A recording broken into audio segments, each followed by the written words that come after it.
My reflection to you I'd like to share with you this morning, especially with the background of Christmas, which has a fundamental message, and that is God loves us, that God chose to be born as a human person. That's what incarnation is about. God is spirit and has taken flesh through the free will and consent of a holy virgin of Nazareth called Mary. And so God has chosen her, pure and sinless. She was especially blessed, but she had to freely say yes to God, just like you and I. And when she said yes, God, who is spirit, took flesh in her. That means became Jesus through her, flesh and blood. Everything about her. That's what Jesus is about. That's why we know God is both human and divine. Now, given that background of Christmas, the incarnation, that God loves us and wants to relate with us his love that can save sinners, God chose the means as a human person to relate with us at our level. Because look at us. We are flesh and blood and bones, but we are also spirit. We are also spiritual. And so sin is what enslaves us, and we cannot get out of that. The only way out of that is not only to believe in who Jesus is, but in that belief to get to know him and then to love him. Simple to say, huh? To believe and to know him and to love him. That means you and I, in this belief, will have to get to know Jesus and love him. If we only believe and we sit there as a believer, it doesn't work. The Christian life and vocation for every one of us, as it was for the time of Jesus, the apostles to begin with, they have to get into his person, know his person through his human nature, to love him, and to process with what he gave, his teaching, his truth, his example, his love, his sacrifice, through all that to slowly transform us. We who are sinners with all our inadequacies and imperfection and unwholesomeness, we have to change all that to get into God.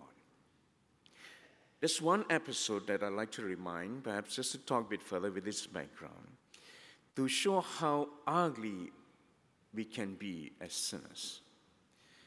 On the 25th of December, we celebrate a very beautiful event called, the Christmas Day, the birth of Jesus. And the reading selected presents to us a very modest, humble, and very peaceful night, made famous by the hymn, The Silent Night, on Christmas night, that God humbly came without notice by many into our world as a human person. That was somehow punctuated pretty heavily by the next event on the 26th of December, where the church celebrates the first martyrs of the church, called St. Stephen. It was a violent situation, where the people rejected the message of Jesus through St. Stephen and got him killed. So from gentle, silent, and quiet and modest entry into the world, suddenly the church presents to us, bang, martyrdom. And then St. John the Evangelist on the 27th, another feast day. Not so much of violence, but long life of dedication and suffering as a Christian, as an apostle, writing about Jesus, exile in an island called Patmos, still there. And then yesterday, another big one, another martyrdom. Again, it kind of disrupted the quiet, peaceful, silent like on 25th. A big bang, sudden, jarring the whole environment with the martyrdoms of the holy innocents. 2 years and under children were slaughtered. And that's what I want to anchor on this morning.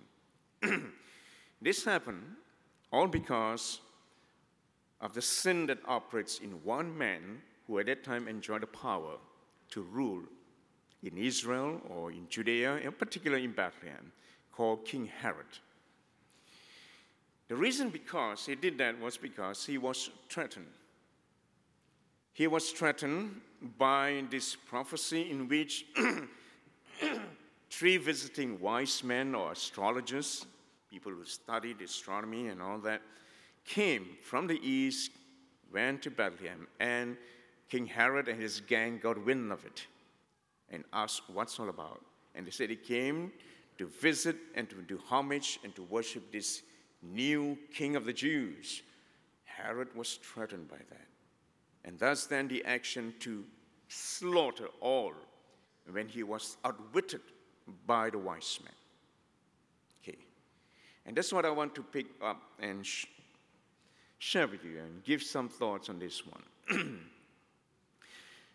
We have to watch ourselves that in our belief in this God of ours, God incarnated in person of Jesus, we got to watch that the purpose of his present incarnation is to save us from sin.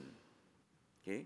Whatever that is make us sinful, or to make it in a more positive way, whatever that is in us that's not loving, pride, jealousy, insecurity, greed, lust, laziness, prejudices, whatever that you identify that doesn't make you a loving person, doesn't make you reflect the loving presence of God, that must change. If that doesn't change, and we don't change overnight, that's fine, but we need to move towards that change. If we don't change, then those sins remain in us and it will operate. So on one hand, I believe in God, in his love, but I live my life different from this God and his love. Okay, and the danger is that if I'm not watchful of that, that became a dominant attitude and mentality and character in my person. And when challenges come, say in the case of King Herod, none of us here will be threatened by our kingly throne. We don't have, but perhaps our thrones of pride, okay, of wealth, of security, okay, of comfort. When that is threatened, we can very easily act in such a way that can kill, if you like, the innocence around us. Just like Herod did. Threatened with his throne, he thought he was threatened. He just wiped out the potential threat. Tried to get Jesus, but couldn't, and so all the other innocent children, 2 years and under, were slaughtered. All because of that sin in his person. So if you and I are going to make progress this Christmas, watch those things in us. It's called sin, okay? None of us here are saints yet, huh? We are not fully in God yet, including myself. But we have to work towards this God, which means I have to be careful of these dynamics of sin that still operates in my person. With the gospel in me, I take it and work with it, then I can slowly get rid of this sin that lives in us.